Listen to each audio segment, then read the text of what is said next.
Hello, YouTubers. Hello, vinyl community. Hello, whoever. I got some records today, and I took a trip into central Stockholm.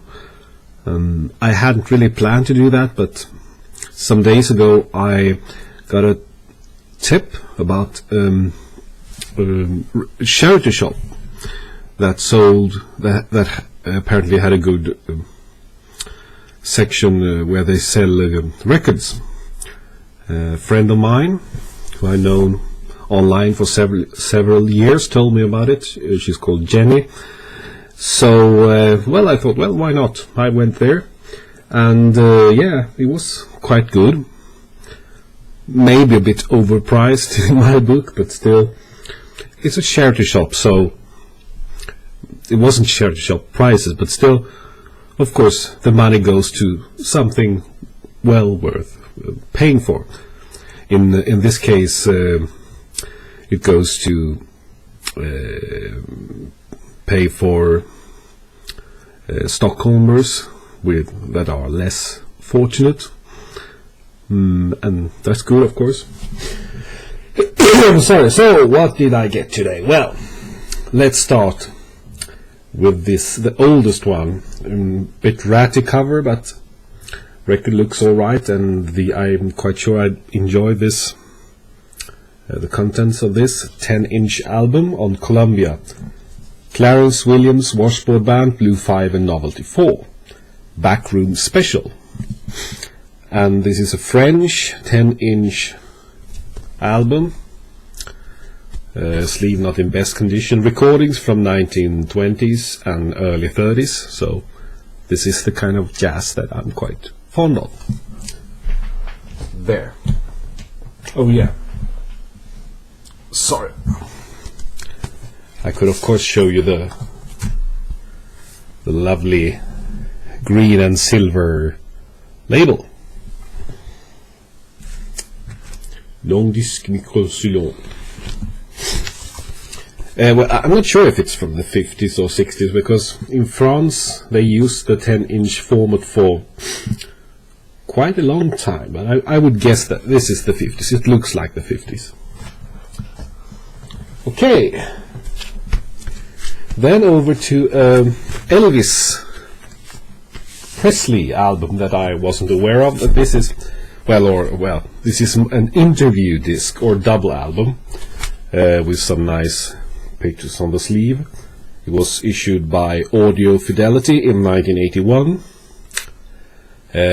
Personally Elvis, historical documentary, and we have some nice pictures and interviews from 1955 to 66, and label Audio Fidelity. Well, looks like this. So not a thing to buy or listen to if you're just the music that you want, but in my book the music is more interesting, but I haven't seen that many interview discs with Elvis Presley, so I bought them as well. And as I said, I've never seen this before. Then this issue, legendary concert performances, and this is a double album that I have no idea. It's from 1978. It's American pressing on RCA with the black label with the HMV Nipper dog. And does it say it doesn't have a fold out sleeve. 2 LPs in a quite simple sleeve, and it doesn't say which concerts these recordings are taken from, just the songs listed here. The photo of Elvis, I think, is the same as the one on his his second last album before he died. Can't remember the name of it now, but Never seen it before. Never seen it. So I'm not sure what it is, but it looks very official. It's issued by RCA in 1978. But of course, in the late 70s, there were lots of Elvis issues, and even more after he passed away in 1977. So, of course, you shouldn't be really surprised when you find issues that you haven't seen before, even if you have lots of his albums. Right, comedy album by a comedian that's not that incredibly famous here in Sweden, totally unknown, Ernie Kovacs. The Ernie Kovacs album. I know of Ernie Kovacs because I've seen clips of him on YouTube. I've also heard some clips on some comedy compilation albums that I've got. I've seen clips from on YouTube from What's My Line. The cover has a lot of ring wear and looks quite bad, but the actual record is fine. He died, I think, in the early 60s, 1962, in January. Was it? Yeah, it was in a car crash. This record, though, is from 1976. A mono recording. It has the usual 1970s and early 80s Columbia red label. So, but of course, recordings are earlier. But I'm not sure if this is a reissue or if it is the actual issue that this material hadn't been issued before. I'm not sure about that. But fun to find, and I collect comedy on vinyl, so that's good. Yeah, I'm going to show you, I think it's the third album with a favorite Swedish female singer, Monica Tunnell, Don't Give a Damn. Her first two albums had Swedish lyrics, and this is her third one with her own songs, but also songs by Bobby Gentry and Jealous Guy by John Lennon, and Dory Previn, Angels and Devils, the following day.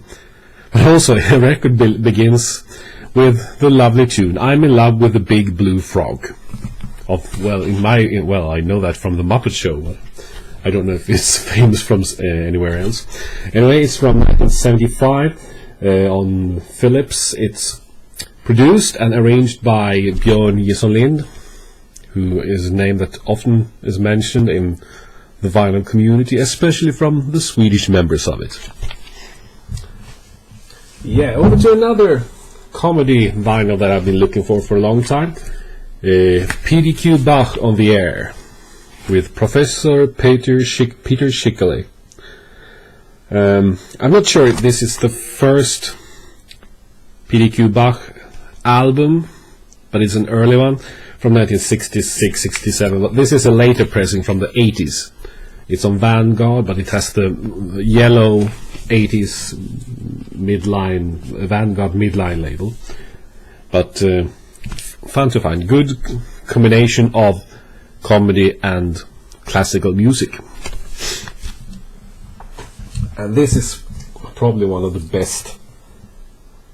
best findings today. Derek and the Dominos in concert on RSO. Not incredibly expensive. I mean, the sleeve is a bit worn, has some wear and tear, but and the records look quite alright. Not in excellent condition, but VG plus maybe. So I like Derek and the Dominos, so I was very happy to find this. Okay, I don't have that much with the Doors, but when I found this for a quite cheap price, I bought it. Waiting for the Sun, and this is an 80s pressing. Is it a German 80s pressing with a black and red Elektra label, so it's not an original. And finally, I've got one of their other albums, Mother Earth, and now I got this one as well, Bring Me Home. Like this band a lot, so I was very happy to find this. It's from 1971. It's a American pressing. It's on Reprise or Reprise. I'm not really sure how you pronounce it. So cute dog. So all in all, I hadn't really planned to make this trip, but I did, and I'm happy I did. And well, thank you, Jenny, for the tip. And now I have another fishing water when I'm out fishing for vinyls and record crating. So, well, that's what I had to say today. Have a good one.